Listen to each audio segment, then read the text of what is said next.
Welcome, തഹ്മനാണ്. Biochemistry carbohydrate metabolism സീരീസിൽ ഈ video HMP പാത്വേയെ കുറിച്ചിട്ടാണ്. Hexose monophosphate pathway or HMP shunt pathway എന്ന് നമ്മൾ വിളിക്കാറുണ്ട്, അല്ലെങ്കിൽ പെൻറ്റോസ് ഫോസ്ഫേറ്റ് പാത്വേ, അതും ഫേമസ് ആണ്. പെൻറ്റോസ് ഫോസ്ഫേറ്റ് പാത്വേ, ഇങ്ങനെയൊക്കെ പല പേരുണ്ട്. ഇനി ഞാൻ കുറെ പേരും കൂടി പറയും. സോ ഇതിനെ കുറിച്ചിട്ടാണ് നമ്മൾ പറയാം. ബേസിക്കലി ഇതൊരു ഓൾട്ടർനേറ്റ് പാത്വേ ആണ്. ഓൾട്ടർനേറ്റ് പാത്വേ ടു ഹും എന്ന് ചോദിച്ചാൽ alternate pathway of glucose metabolism ആണ്. അപ്പോൾ ഗ്ലൈക്കോളിസിസ് പാരലായിട്ട് നടക്കുന്ന സ്റ്റെപ്പാണ്. ഗ്ലൈക്കോളൈസിസിന് പാരലായിട്ട് നടക്കുന്ന ഒരു സ്റ്റെപ്പാണ്. ആൻഡ് ഏകദേശം അപ്പോൾ 10% ഗ്ലൂക്കോസ് ഈ പാത്വേയിലൂടെ മെറ്റബോളിസം നടക്കുന്നുണ്ട്. ഇപ്പോൾ ലിവർ അല്ലെങ്കിൽ RBC ഇവിടെയൊക്കെ ആഫ്റ്റർ ഫെഡ് സ്റ്റേജിലെ 30% ഗ്ലൂക്കോസ് എങ്കിലും ഈ പാത്വേയിലൂടെ പോകുന്നു. ആൻഡ് ഈ പാത്വേയിൽ ATP ഉണ്ടാവുന്നുണ്ടെന്ന് വെച്ചാൽ ATP ഉണ്ടാവുന്നില്ല, ആൻഡ് ATP നമ്മൾ ചെലവാക്കുന്നില്ല. രണ്ട് കാര്യവും നമ്മൾ നടത്തുന്നില്ല. ആൻഡ് ഇവിടെ ഗ്ലൂക്കോസിന്റെ കംപ്ലീറ്റ് ഓക്സിഡേഷൻ നടക്കുന്നുണ്ട്. സോ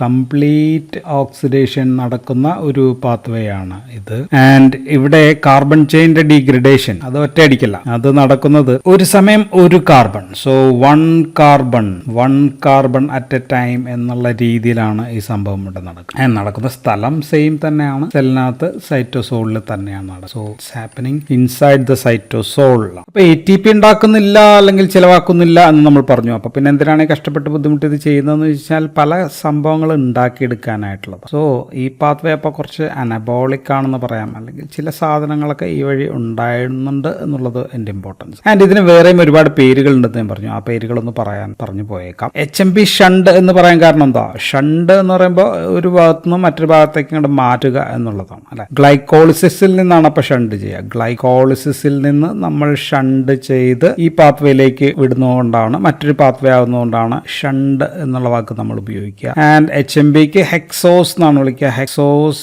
മോണോഫോസ്ഫേറ്റ് ആണ്. ഹെക്സോസ് മോണോഫോസ്ഫേറ്റ് എന്ന് പറയാൻ കാരണം ഇവിടെ എല്ലാം മോണോഫോസ്ഫേറ്റ് ആണ്. നമ്മൾ ഗ്ലൈക്കോളിസിസ് പഠിക്കുമ്പോൾ നമ്മൾ അങ്ങനെയല്ലല്ലോ പഠിക്കുക, ബിസ്ഫോസ്ഫേറ്റ് ഒക്കെ പഠിക്കുന്നുണ്ട്. ഇവിടെ ഒന്നുമില്ല, എല്ലാം മോണോഫോസ്ഫേറ്റ് ആണ്. എല്ലാത്തിൻ്റെ മിക്കവാറും ഏറ്റവും അവസാനത്തെ കാർബണിലായിരിക്കും ഒരു ഫോസ്ഫേറ്റ് ഉണ്ടാവുക. അപ്പോൾ ഒറ്റ ഒരു ഫോസ്ഫേറ്റ് ഉള്ളൂ, അതുകൊണ്ടാണ് മോണോഫോസ്ഫേറ്റ് എന്ന് വിളിക്കുക. ആൻഡ് പെൻറ്റോസ് ഫോസ്ഫേറ്റ് പാത്വേ എന്ന് വിളിക്കാൻ കാരണം ഇതിനകത്ത് 5 കാർബണുള്ള പെൻറ്റോസസ് ഉണ്ടാകുന്നുണ്ട് എന്നുള്ളതുകൊണ്ടാണ്. നമ്മൾ തുടങ്ങുന്നത് 6 കാർബണുള്ള ഗ്ലൂക്കോസ് കൊണ്ടാണ്. ഗ്ലൂക്കോസ് കൊണ്ട് തുടങ്ങിയിട്ട് പിന്നെ പെൻറ്റോസസ് ഉണ്ടാകുന്നുണ്ട്. അപ്പൊ അതുകൊണ്ടാണ് പെൻറ്റോസ്. ഉദാഹരണം റൈബോസ് ആണ് ഏറ്റവും ഫേമസ് ആയിട്ട് ഉണ്ടാകുന്ന ഒരു സംഭവം, നമുക്ക് വളരെ ഇമ്പോർട്ടന്റ് ആണ്. വേറെ ഉണ്ട് കേട്ടോ. ഇനി ഇത് നിർദ്ദേശിച്ചത് ഡിക്കൻസ് ആൻഡ് ഹൊറേക്കർ ആണ്. ഡിക്കൻസ്, അപ്പൊ അവരുടെ പേരിട്ടൊരു പേര് കൂടിയുണ്ട്, ഡിക്കൻസ് ആൻഡ് ഹൊറേക്കർ പാത്വേ എന്നും നമുക്ക് ഇതിനെ വിളിക്കാം. ഇനി വേറൊരു പേര് ഡി വെച്ചിട്ട് തന്നെ ഡയറക്റ്റ് ഓക്സിഡേറ്റീവ് പാത്വേ എന്നും പറയാറുണ്ട്. ഇനി ഫോസ്ഫോഗ്ലൂക്കോണേറ്റ് ഓക്സിഡേറ്റീവ് അത് ഉണ്ടാവുന്നുണ്ട്. ഫോസ്ഫോഗ്ലൂക്കോണേറ്റ് ഉണ്ടാവുന്നതുകൊണ്ടാണ് നമ്മൾ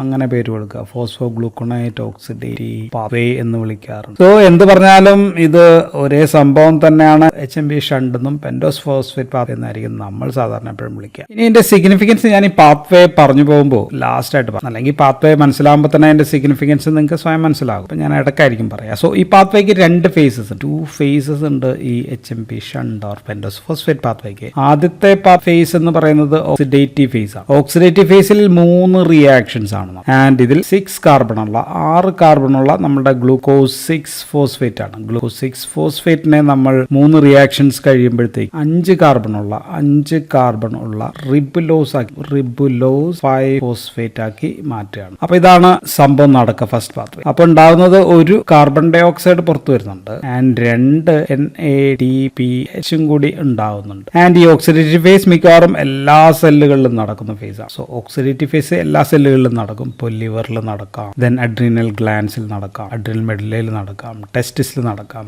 ഗൊണാഡിൽ നടക്കാം, ദെൻ ലാക്ടേറ്റിംഗ് മാമറി ഗ്ലാൻസിൽ നടക്കാം, ദെൻ എറിത്രോസൈറ്റ്സ്, ഇവിടെ എല്ലാ സെല്ലും നടക്കും. സോ ഈ റിയാക്ഷൻസ് എല്ലാം തന്നെ ഇറിവേഴ്സിബിൾ ആണ്. ഓക്സിഡേറ്റീവ് ഫേസിലെ എല്ലാം ഇറിവേഴ്സിബിൾ റിയാക്ഷൻസ് ആണ്. ആൻഡ് ഇവിടെ NADPH കിട്ടും എന്ന് ഞാൻ പറഞ്ഞു. അപ്പൊ അതുകൊണ്ട് അതിന്റെ ഗുണം എന്താണ്? NADPH ഉണ്ടെങ്കിൽ നമുക്ക് പല സംഭവങ്ങളൊക്കെ ഉണ്ടാക്കിയെടുക്കാം. സ്റ്റിറോൾസ്, ഫാറ്റി ആസിഡ്സ് ഒക്കെ ഉണ്ടാക്കാം. ആൻഡ് രണ്ടാമത്തെ phase is non oxidative phase ആണ്. രണ്ടാമത്തെ ഉള്ള ഫേസ്. ആൻഡ് ഇതിന്റെ ഹൈലൈറ്റ് എന്ന് പറയുന്നത് ഒന്ന് പെൻറ്റോസ് ഷുഗർ ഉണ്ടാവുന്നു എന്നുള്ള. പെൻറ്റോസ് ഷുഗർ ആദ്യമേ ഉണ്ടാവുന്നുണ്ട്, ആൻഡ് അതിൽ തന്നെ റൈബോസ് ഉണ്ടാകുന്നുണ്ട്. സോ റൈബോസ് ഫോസ്ഫേറ്റ് അല്ലെങ്കിൽ റൈബോസ് ഷുഗർ ഉണ്ടാകുന്നു എന്ന് പറയുമ്പോഴത്തേക്കും റൈബോസിൽ നിന്ന് നമുക്ക് DNA ഉണ്ടാക്കാം, RNA ഉണ്ടാക്കാം. ഉണ്ടാക്കാം. മറ്റ് ന്യൂക്ലിക് ആസിഡ്, ന്യൂക്ലിയോസ്റ്റൈഡ്സ്, FAD, അങ്ങനെയൊക്കെയുള്ള കോഎൻസൈം A, അങ്ങനെയൊക്കെയുള്ള എല്ലാ സംഭവങ്ങളും ഉണ്ടാക്കാം. ആൻഡ് ഈ നോൺ ഓക്സിഡേറ്റീവ് പാത്വേ അപ്പോൾ റൈബോസ് ഒക്കെ ഉണ്ടാകുമ്പോൾ എവിടെയാണ് ന്യൂക്ലിയോടൈഡ്സ് ഒക്കെ വേണ്ടത്? വേഗത്തിൽ ഡിവൈഡ് ചെയ്യുന്ന സെല്ലുകളിൽ വേണം. സോ ബോൺ മാരോയിൽ കൂടുതലായിട്ടുണ്ട്.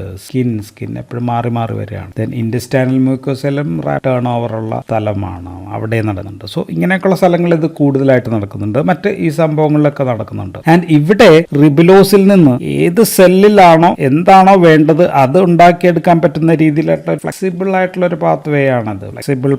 ഫ്ലെക്സിബിൾ റിയാക്ഷൻസ് ആണ് നടക്കുന്നത്. ആൻഡ് ഈ റിയാക്ഷൻസ് എല്ലാം തന്നെ റിവേഴ്സിബിൾ ആണ്. ഉണ്ടാക്കി കഴിഞ്ഞാൽ തിരിച്ചും വേണേ ഉണ്ടാക്കി. സോ റിവേഴ്സിബിൾ ആണ് എന്നുള്ളതാണ് ഇവിടെ നമ്മൾ റിവേഴ്സിബിൾ ആണെന്നാണ് പറഞ്ഞത്. പക്ഷേ ഇത് റിവേഴ്സിബിൾ ആണ്. സോ ഇതാണ് അടുത്തൊരു ഹൈലൈറ്റ്. ആൻഡ് മറ്റൊരു കാര്യം എന്ന് പറഞ്ഞത് നമ്മൾ ഗ്ലൈക്കോളിസിന്റെ ഒരു പാരലാണിത്. അപ്പോൾ ഗ്ലൈക്കോളിസിനകത്ത് വേണ്ട എന്തൊക്കെയാണ്? Fructose 6 phosphate, glyceraldehyde 3 phosphate. ഇത് മാത്രമല്ല നമ്മൾ എവിടെ നിന്നാണ് തുടങ്ങിയത്? ഗ്ലൂക്കോസ് 6 ഫോസ്ഫേറ്റിൽ നിന്നാണ് തുടങ്ങുന്നത്. അതുവരെ നമ്മൾ തിരിച്ചുണ്ടാക്കി കൊടുക്കുന്ന ഒരു നോൺ ഓക്സിഡേറ്റീവ് പ്രോസസ് ആണ് ഇവിടെ നടക്കുന്നത്. സോ ഇതാണ് ഇതിന്റെ രണ്ടാമത്തെ അടുത്തൊരു ഇമ്പോർട്ടൻസ്. മാത്രമല്ല നമുക്ക് 3നും 7നും ഇടയിലുള്ള ഏത് തരം കാർബൺ സ്ട്രക്ചർ വേണോ അതൊക്കെ നമുക്ക് ഇതിനിടയിൽ ഉണ്ടാക്കിയെടുക്കും. സോ അപ്പൊ അങ്ങനെയുള്ള സാധനങ്ങൾ ഏത് പാത്വേയിലേക്ക് നമുക്ക് കൊടുക്കുകയും ചെയ്യാം. സോ ഇതാണ് ഇതിന്റെ വേറൊരു ഹൈലൈറ്റ്. നമുക്ക് പാത്വേയിലേക്ക് പോകുന്നതിന് മുമ്പ് നമ്മുടെ ഗ്ലൈക്കോളിസിസ് പാത്വേ എന്ന് എഴുതി വെച്ച് പോയേക്കാം. ഒന്ന് ഗ്ലൂക്കോസിൽ നിന്ന് തുടങ്ങുന്നു, ഗ്ലൂക്കോസ് 6 ഫോസ്ഫേറ്റ് ആക്കി മാറ്റുന്നു.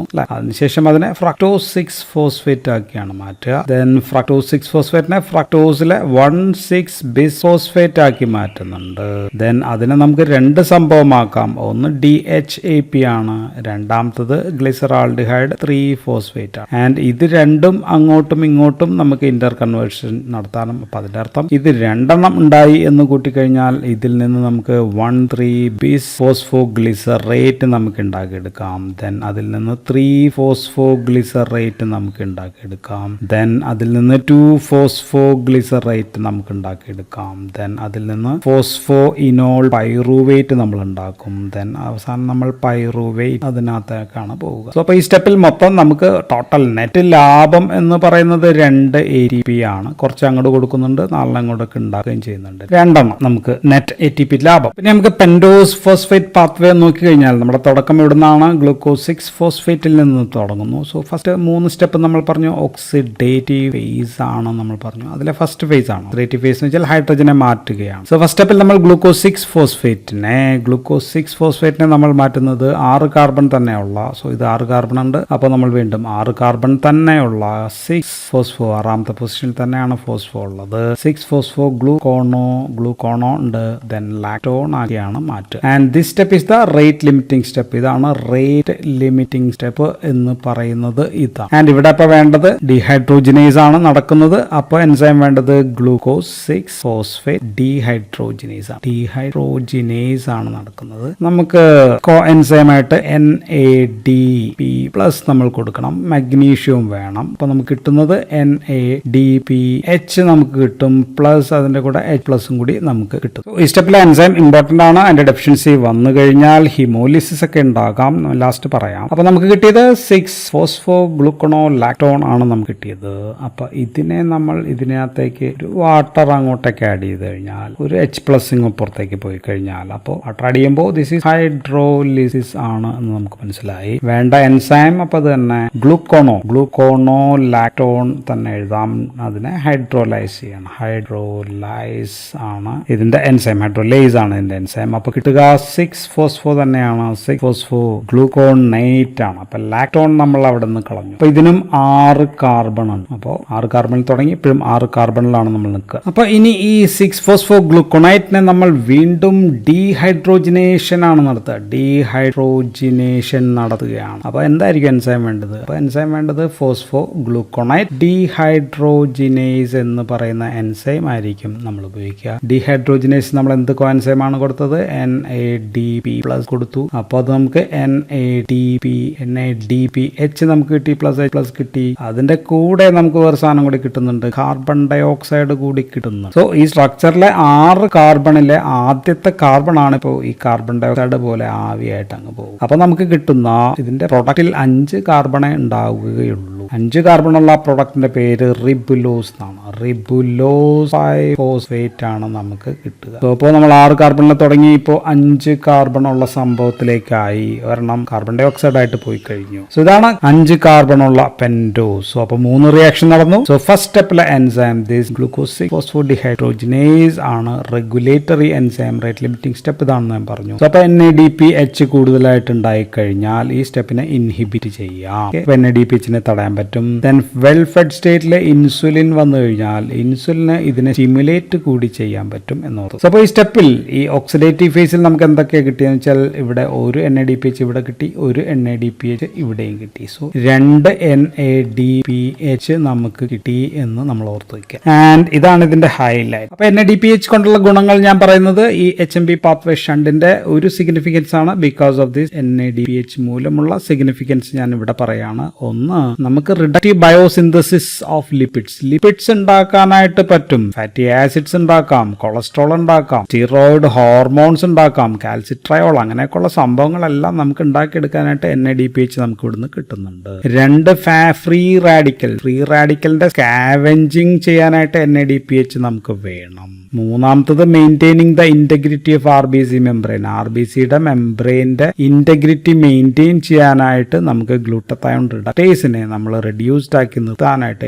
NADPH നമുക്ക് വേണം. ദെൻ ഇതേപോലെ തന്നെ maintaining the transparency of our lens. കണ്ണിലെ ലെൻസിന്റെ ട്രാൻസ്പെറൻസി മെയിൻറ്റെയിൻ ചെയ്യാനും ഇത് വേണം. 5-മത്തെ നമുക്ക് പറയാനുള്ളത് മാക്രോഫേജസിന് ബാക്ടീരിയസിഡൽ ആക്ഷൻ നടത്താനായിട്ട് ഫ്രീ റാഡിക്കൽസ് ഉണ്ടാക്കാനായിട്ടും ഈ സംഭവം വേണം. റിയാക്റ്റീവ് ഓക്സിജൻ സ്പീഷീസ് ഉണ്ടാക്കാൻ ഇത് വേണം. 6-മത്തെ നമുക്ക് പറയാൻ പറ്റുന്നത് ഫോളേറ്റ് ഉണ്ടാക്കുമ്പോൾ അതിൽ നിന്ന് ഡൈഹൈഡ്രോഫോളിക് ആസിഡ്, ടെട്രാഹൈഡ്രോഫോളിക് ആസിഡ് ഉണ്ടാക്കാൻ NADPH വേണം. ദെൻ പിന്നെ 7-മത്തെ നമുക്ക് പറയാനുള്ളത് അയേൺ. ഹീമോഗ്ലോബിനിലെ അയേണിനെ നമുക്ക് റെഡ്യൂസ്ഡ് സ്റ്റേറ്റിൽ നിർത്താനായിട്ട് Fe2+ ആയിട്ട് നിർത്താനായിട്ട് നമുക്കിത് വേണം. സോ അപ്പോൾ നമുക്ക് എന്തുണ്ടാവില്ല, മെഥീമോഗ്ലോബിൻ ഉണ്ടാവുന്ന പ്രശ്നം നമുക്ക് ഒഴിവാക്കാം. ദെൻ 8-മത്തെ നമുക്ക് ഡീറ്റോക്സിഫിക്കേഷൻ ഓഫ് ഡ്രഗ്സ്, മരുന്നുകളുടെയൊക്കെ ഡീറ്റോക്സിഫിക്കേഷൻ, അതിലെ CYP എൻസൈംസിനെല്ലാം ഇത് വേണം. So these all are the importance of NADPH ഉണ്ടാകുന്നത് HMB പാത്വേയിൽ നിന്നാണ്. അപ്പോൾ നമുക്ക് ഓക്സിഡേറ്റീവ് സ്റ്റെപ്പ് കഴിഞ്ഞപ്പോഴത്തേക്കും റിബുലോസ് 5-ഫോസ്ഫേറ്റ് എന്ന് പറയുന്ന 5 കാർബൺ ഉള്ള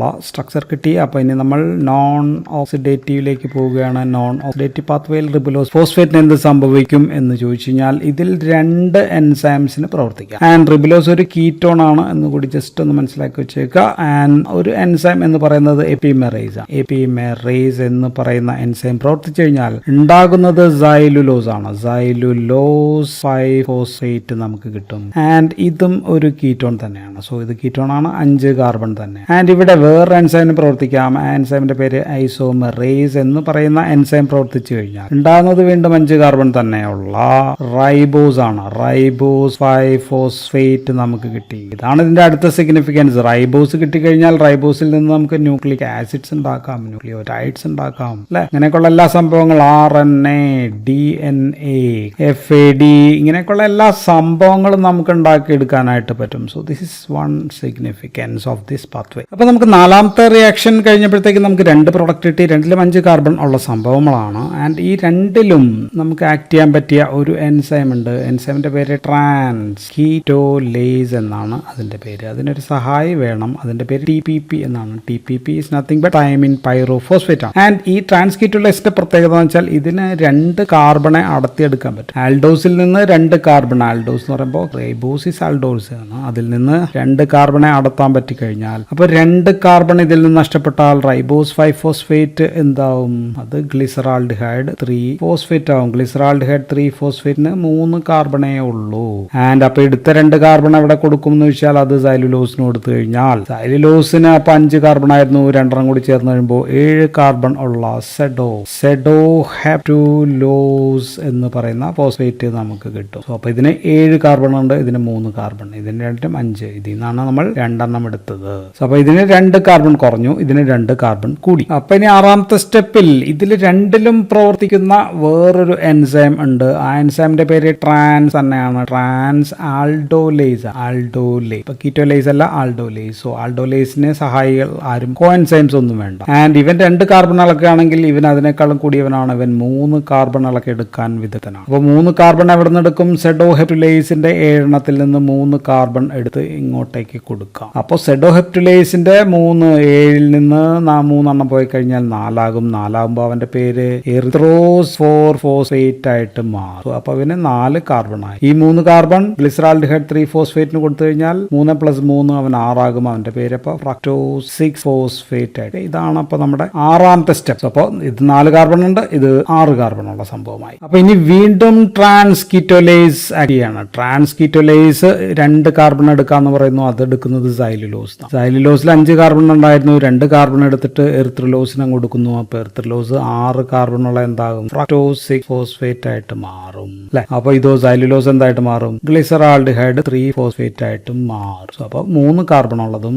6 കാർബൺ ഉള്ള സ്ട്രക്ചർ ആയിട്ട് മാറും. And all these reactions R reversible ആണ്. സോ റിവേഴ്സിബിൾ എന്ന് വെച്ചാൽ ഇതിനെ ഇങ്ങോട്ടേക്കും ആക്കാം, ഇതിനെ ഇങ്ങോട്ടേക്കും ആക്കാം. ഏതാണ് വേണ്ടതെന്ന് വെച്ചാൽ ഉണ്ടാക്കി എടുക്കാം. സോ എന്ത് വേണോ അതിനെ നമുക്ക് തിരിച്ചുണ്ടാക്കാം. So these are very flexible ആണ് എന്ന് പറഞ്ഞത് ഇതുകൊണ്ടാണ്. All these reactions are very flexible. ഓരോ സെല്ലിനെ ഏതാ വേണ്ടതെന്ന് വെച്ചാൽ അതൊക്കെ സ്പെഷ്യലായിട്ട് ഉണ്ടാക്കി എടുക്കാനായിട്ട് പറ്റും. അപ്പൊ ഇവിടെ ഈ സ്റ്റെപ്പുകളിൽ എന്താണ് ഉണ്ടായെന്ന് വെച്ചാൽ ഒന്ന് റൈബോസ് 5-ഫോസ്ഫേറ്റ് ആണ് ഉണ്ടായത്. ഇതൊരു പ്രധാനപ്പെട്ട ആളാണ്. ഇതിൽ നിന്ന് നമ്മൾ DNA, RNA, nucleotides, sides, NADH, FAD, coenzyme അങ്ങനെയൊക്കെയുള്ള എല്ലാ സംഭവം ഉണ്ടാക്കാവുന്ന ഒരു വലിയ പാത്വേയുടെ ഓപ്പൺ ആയി. ഇതൊരു സിഗ്നിഫിക്കൻസ് ആണ്. ആൻഡ് ഇവിടെ എനർജി ഒന്നും ഉണ്ടാകുന്ന കാര്യം നമ്മൾ പറഞ്ഞില്ല. അപ്പൊ ഇത് എല്ലാം അനബോളിക് പ്രോസസ് ആണ് നടക്കുന്നത്. സോ സെൽസിന് എനർജി വേണ്ട, എന്തെങ്കിലുമൊക്കെ ഉണ്ടാക്കിയാൽ മതിയെങ്കിൽ ഈ പാത്വേ ആണ് ബെസ്റ്റ്. ഇനി റൈബോസ് അല്ലാതെ പിന്നെ എന്തൊക്കെ ഉണ്ടാക്കിയത്? പിന്നെ ഉണ്ടാക്കിയത് ഫ്രക്ടോസ് 6-ഫോസ്ഫേറ്റ് നമുക്കുണ്ട്. ഗ്ലിസറാൾഡിഹൈഡ് 3-ഫോസ്ഫേറ്റ് നമ്മൾ ഉണ്ടാക്കിയിട്ടുണ്ട്. 2 ഗ്ലിസറാൾഡിഹൈഡ് 3-ഫോസ്ഫേറ്റ് ചേർന്നാൽ അതിനെ വീണ്ടും ഫ്രക്ടോസ് 6-ഫോസ്ഫേറ്റ് ആക്കി മാറ്റാം. കണ്ടൻസേഷൻ റിയാക്ഷൻ നടത്താം. സോ ഈ ഫ്രക്ടോസ് 6-ഫോസ്ഫേറ്റിനെ നമുക്ക് ഇങ്ങനെ ഉണ്ടായ ഫ്രക്ടോസ് 6-ഫോസ്ഫേറ്റ് നമുക്ക് എന്താക്കി മാറ്റാം? ഫ്രക്ടോസ് 6-ഫോസ്ഫേറ്റിനെ നമുക്ക് ഗ്ലൂക്കോസ് 6-ഫോസ്ഫേറ്റ് ആക്കി മാറ്റാനായിട്ട്. സോ നമ്മൾ ഉപയോഗിച്ച് തുടങ്ങിയത് എന്തായിരുന്നു? ഗ്ലൂക്കോസ് 6-ഫോസ്ഫേറ്റ് ആണ്. ഗ്ലൂക്കോസ് 6-ഫോസ്ഫേറ്റിനെ നമുക്ക് റീജനറേറ്റ് ചെയ്യാം. വീണ്ടും തിരിച്ച് ഗ്ലൂക്കോസ് 6-ഫോസ്ഫേറ്റ് തിരിച്ചു കൊണ്ടുവരാം. Regeneration of glucose six phosphate. ഇപ്പൊ നമ്മൾ 6 ഗ്ലൂക്കോസ് 6-ഫോസ്ഫേറ്റ് ഉപയോഗിച്ച് കഴിഞ്ഞാൽ 5 എണ്ണം നമുക്ക് തിരിച്ചു കൊടുക്കാൻ പറ്റും. ഒരെണ്ണം മാത്രമാണ് ഫുള്ളി റിയാക്ഷനിലേക്ക് പോകുക. മറ്റ് ഫ്രക്ടോസ് 6-ഫോസ്ഫേറ്റിന് ഇങ്ങോട്ടേക്ക് പോകണോ? അതാ ഇങ്ങോട്ടേക്ക് വേണമെങ്കിൽ പോകാം. ഗ്ലിസറാൾഡിഹൈഡ് 3-ഫോസ്ഫേറ്റിന് ഇങ്ങോട്ടേക്ക് പോകണോ? ഇങ്ങോട്ടേക്ക് വേണം. സോ ഗ്ലൈക്കോളിസിസിലേക്ക് അങ്ങോട്ടും ഇങ്ങോട്ടും പോവുകയും ചെയ്യാം. സോ ഇന്റർമീഡിയറ്റ്സ് ഓഫ് ഗ്ലൈക്കോളിസിസ് നമുക്ക് ഉണ്ടാക്കി കൊടുക്കാനായിട്ട് പറ്റും. So basically non oxidative phase of HMP pathway എന്ന് പറഞ്ഞു കഴിഞ്ഞാൽ അതൊരു ഇന്റർ കൺവേർഷൻ ഓഫ് ഷുഗർ ആണ്. Sugar containing 3, 4, 5, 6, 7. സോ ഇതെല്ലാം തിരിച്ചും മറിച്ചും ഉണ്ടാക്കിയെടുക്കാം. മാത്രമല്ല റീജനറേഷൻ ഓഫ് ഗ്ലൂക്കോസ് 6-ഫോസ്ഫേറ്റിനെ അവസാനം റീജനറേറ്റ് ചെയ്യാനും നമുക്ക് പറ്റും. ഫ്രക്ടോസ് 6-ഫോസ്ഫേറ്റ് തിരിച്ചു കൊടുക്കാം. ഗ്ലിസറാൾഡിഹൈഡ് 3-ഫോസ്ഫേറ്റ് നമുക്ക് ഗ്ലൈക്കോളിസിസിലേക്ക് കൊടുക്കാം. പോരെ. അപ്പോൾ ഇതിന്റെ അഡ്വാൻറ്റേജസ് എടുത്താൽ ഒന്ന് കണക്കെടുക്കാം. നമുക്ക് കണക്കെടുത്ത് കഴിഞ്ഞാൽ നമ്മൾ 6 ഗ്ലൂക്കോസ് 6-ഫോസ്ഫേറ്റ് ആണ് തുടങ്ങിയെന്ന് വിചാരിച്ചാൽ നമ്മൾ 5 ഗ്ലൂക്കോസ് 6-ഫോസ്ഫേറ്റ് തിരിച്ചു കൊടുക്കണം. 6 കാർബൺ ഡൈ ഓക്സൈഡ് ഉണ്ടാകുന്നുണ്ട്. കാർബൺ ഡൈ ഓക്സൈഡ് ഉണ്ടാകുന്ന സ്റ്റെപ്പ് നമ്മൾ ഓക്സിഡേറ്റീവിലാണ് നമ്മൾ പറഞ്ഞത്. ഓക്സിഡേറ്റീവിനകത്ത് ഓരോ ഗ്ലൂക്കോസിൽ നിന്ന് ഓരോ കാർബൺ ഡൈ ഓക്സൈഡ് വരുമ്പോൾ 6 കാർബൺ ഡൈ ഓക്സൈഡ് 12 NADPH നമുക്ക് ഉണ്ടാവുന്നുണ്ട്. അപ്പോൾ ഓരോന്നിലും 2 വെച്ചാണ് ഉണ്ടായിരുന്നത്. അപ്പോൾ ഓരോ ഗ്ലൂക്കോസിന് 2 വെച്ചിട്ട് 6 × 2 12. ആൻഡ് ഒരു ഗ്ലൂക്കോസ് ആണ് മുഴുവനായിട്ട് നഷ്ടപ്പെടുന്നത്. അതുകൊണ്ടാണ് 5 ഗ്ലൂക്കോസ് നമുക്ക് കൊടുക്കാൻ പറ്റുന്നുള്ളൂ. സോ NADPH ഉണ്ടാവുന്നത് 1ാമത്തെയും 3ാമത്തെയും സ്റ്റെപ്പിലാണ് നമ്മൾ പറഞ്ഞു, ഓക്സിഡേറ്റീവ് ഫേസിലാണ്. So final word of HMP pathway നമ്മൾ പറയാനുണ്ടെങ്കിൽ this a flexible pathway which suits to the metabolic process of particular cell. ഓരോ സെല്ലിനും സെല്ലുലാർ നീഡ്സ് അനുസരിച്ച് ഡിഫറെന്റ് ഡയറക്ഷൻസിൽ വർക്ക് ചെയ്യാം. കാരണം നോൺ ഓക്സിഡേറ്റീവ് എല്ലാം തന്നെ റിവേഴ്സിബിൾ ആണെന്ന് നമ്മൾ പറഞ്ഞില്ലെങ്കിൽ കണ്ടു. മാത്രമല്ല ഗ്ലൈക്കോളിസിസ് ആയിട്ട് കോർഡിനേറ്റ് ചെയ്ത് നടക്കാൻ പറ്റും. രണ്ടിലും സെയിം ഇന്റർമീഡിയറ്റ്സ് ഉണ്ടാകുന്നുണ്ട്. അങ്ങോട്ടും ഇങ്ങോട്ടും എടുക്കുകയും കൊടുക്കുകയൊക്കെ ചെയ്യാം. പക്ഷേ ഇവിടെ ATP ഉണ്ടാക്കുന്നില്ല. പക്ഷേ ഇവിടെ കാർബൺ ഡൈ ഓക്സൈഡ് ഉണ്ടാക്കുന്നുണ്ട്. ഗ്ലൈക്കോളിസിസിൽ ഇവിടെ എവിടെയും കാർബൺ ഡൈ ഓക്സൈഡ് ഉണ്ടാക്കുന്നില്ല എന്ന് കൂടി ഓർത്ത് വെക്കുക. ആൻഡ് ഇവിടെ നമ്മൾ ATP ഉണ്ടാക്കുന്നുണ്ട്, ഇവിടെ ATP ഉണ്ടാക്കുന്നില്ല. ഇതാണ് വ്യത്യാസം. ഇനി നമുക്ക് ഇതിന്റെ എൻസൈംസിനെ പറ്റി പറയാം. എൻസൈം ഡെഫിഷ്യൻസി ഒക്കെ വന്നു കഴിഞ്ഞാൽ ആദ്യം നമുക്ക് ഫസ്റ്റ് എൻസൈം നമ്മൾ പറഞ്ഞത് ഗ്ലൂക്കോസ് 6-ഫോസ്ഫേറ്റ് ഡീഹൈഡ്രോജിനേസ് എന്ന് പറയുന്ന എൻസൈമിനെ പറ്റി. ഇതിൽ ഡെഫിഷ്യൻസി വന്നു കഴിഞ്ഞാൽ ഡെഫിഷ്യൻസി ഇതാണ് മനുഷ്യരിൽ ഏറ്റവും കൂടുതൽ വരുന്ന എൻസൈം ഡെഫിഷ്യൻസീസ് ഗ്ലൂക്കോസ് 6-ഫോസ്ഫേറ്റ് ഡീഹൈഡ്രോജിനേസ് എന്ന് പറയുന്നത്. ഇത് അഫക്ട് ചെയ്യുന്നത് RBC ആണ്, റെഡ് ബ്ലഡ് സെൽസിനെയാണ്. NADPH ഉണ്ടായില്ലെങ്കിൽ റെഡ്യൂസ്ഡ് ഗ്ലൂട്ടതയോൺ ഇല്ല. റെഡ്യൂസ്ഡ് ഗ്ലൂട്ടതയോൺ ഇല്ലെങ്കിൽ എന്ത് പറ്റും? RBCയുടെ മെംബ്രെയിൻ തകരാറിലാകും എന്നുള്ളതാണ് പ്രശ്നം. അപ്പൊ എന്തുണ്ടാകും? ഹീമോലൈസിസ് ഉണ്ടാകാം. ചില മരുന്നുകൾ ആന്റി മലേറിയൽ ഡ്രഗ്സ് നമ്മൾ പഠിച്ചത് പ്രൈമാക്വിൻ എന്ന് പറയുന്ന മരുന്ന്, ആസ്പിരിൻ അല്ലെങ്കിൽ സൾഫോണമൈഡ്സ് പോലെയുള്ള മരുന്നുകളൊക്കെ ഹീമോലിസിസ് ചാൻസ് വർദ്ധിപ്പിക്കും എന്നുള്ളതാണ്. സോ അപ്പൊ അവരിൽ ഹീമോലിറ്റിക് അനീമിയ എന്ന് പറയുന്ന പ്രശ്നം ഉണ്ടാകാം. മെത്തിനോഗ്ലോബിനീമിയ പോലെയുള്ള പ്രശ്നങ്ങൾ ഉണ്ടാകും. പക്ഷെ ഇതേ സംഭവം കുറവായതുകൊണ്ട് ചിലപ്പോൾ പ്ലാസ്മോഡിയം ഫാൽസിപാരത്തിൽ നിന്ന് പ്രൊട്ടക്ഷനും കിട്ടും എന്നുള്ളത് ഒരു രസകരമായിട്ടൊരു ഒരു വസ്തുത കൂടിയാണ്. ആൻഡ് ഇനി രണ്ടാമത്തെ എൻസൈം നമുക്ക് പറയാനുള്ളത് ട്രാൻസ്കീറ്റോലേസ് എന്ന് പറയുന്ന എൻസൈം ഡെഫിഷ്യൻസി വന്നാൽ ഉണ്ടാകുന്ന ഒരു അസുഖമാണ് വെർണിക്കേസ് കോർസാക്കോവ്സ് സിൻഡ്രോം എന്നാണ് നമ്മൾ അതിനെ വിളിക്കുക. ഇപ്പൊ മദ്യപാനികളാണെങ്കിൽ അവർക്ക് തൈമിൻ ഡെഫിഷ്യൻസി കൂടി വന്നു കഴിഞ്ഞാൽ ഇത് ഭയങ്കര സീരിയസ് ആയിട്ടുള്ള പ്രശ്നമാകും. ഓർമ്മക്കുറവ്, തളർച്ച, പാരാലിസിസ് അങ്ങനെയൊക്കെയുള്ള പ്രശ്നങ്ങൾ ഉണ്ടാകാം. ഇതാണ് ഇതിനകത്ത് രണ്ട് പ്രധാനപ്പെട്ട എൻസൈംസും അതിന്റെ കുറവുണ്ടായുള്ള പ്രശ്നം. So that's all about HMB pathway. So pentose phosphate പാത്വയെ കുറിച്ച് ഇത്രയാണ് പറയാനുള്ളത്. So thank you for watching.